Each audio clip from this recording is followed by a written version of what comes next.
यह बैठक गिरिराज जी के मुखारविंद के सन्मुख है। आचार्य श्री महाप्रभु जी को गिरिराज जी की तलहटी में रहना अति प्रिय है। सदा ही आचार्य श्री गिरिराज जी के सन्मुख बैठकर अखंड भागवत पाठ करते रहते हैं। एक समय जब दिवाली का उत्सव आया तब आचार्य श्री की इच्छा हुई अन्नकूट उत्सव करने की। तब आचार्य श्री ने सखड़ी सिद्ध करके श्री जी को अरुगाई और गिरिराज जी का पूजन किया। जल और दूध से मुखारविंद का अभिषेक किया। कहते हैं श्रीनाथ जी को आचार्य श्री ने ही इस स्थान पर सर्वप्रथम अन्नकूट अरुगाया। प्रसंग इस प्रकार से है।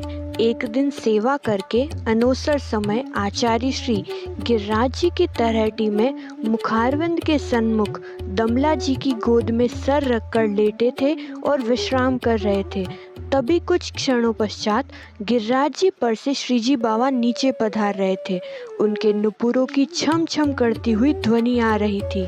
तब दमला जी मन में विचार करने लगे, अभी तो श्री वल्लभ तनिक विश्राम कर रहे हैं, निंद्रा बस आने ही लगी है और प्रभु तो है ही नटखट। अभी यदि उनके नुपुरों की ध्वनि आचार्य श्री के कानों में पड़ी और यदि वे जाग गए तो मेरा सेवक धर्म चला जाएगा, क्योंकि अभी तो मैं श्री वल्लभ की सेवा में हूँ।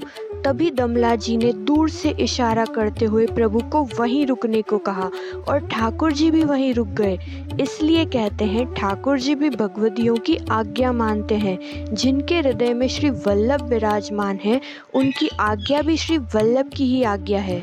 तब कुछ क्षण में आचार्य श्री ने नेत्र खोले और विचारने लगे कि प्रभु के नुपुरों की ध्वनि तो कान में आई थी।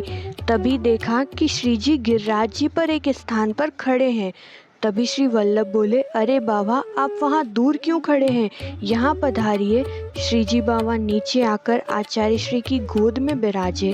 आचार्य श्री ने श्री जी बाबा की थोड़ी पर हाथ रखकर स्नेह से पूछा, आप वहीं दूर क्यों रुक गए, आकर मुझे जगाया क्यों नहीं। तब श्री जी बाबा बोले, मैं तो आया था, किंतु आपके सेवक ने दूर से ही हाथ से इशारा करके मुझे वहीं रोक दिया, इन्होंने निकट भी नहीं आने दिया। आचार्य श्री थोड़ा नाराज होते हुए बोले, क्यों दमला, तुमने ठाकुर जी को वहाँ रोका, ये तो प्रभु है और तुमने इन्हें श्रम करवाया। तब दमला जी बोले, उस समय तो मैं आपकी सेवा में था और जिस समय जिसकी सेवा में रहो उसी का सेवक बनो, और यदि उस समय आप जाग जाते तो मेरा सेवक धर्म चला जाता। तब ठाकुर जी ने भी दमला जी का पक्ष लेते हुए कहा, हे वल्लभ, आप इनसे नाराज नहीं हो, इन्होंने तो अपने सेवक धर्म का पालन किया है और मुझे तो भगवदीय की यही बात अति प्रिय लगती है।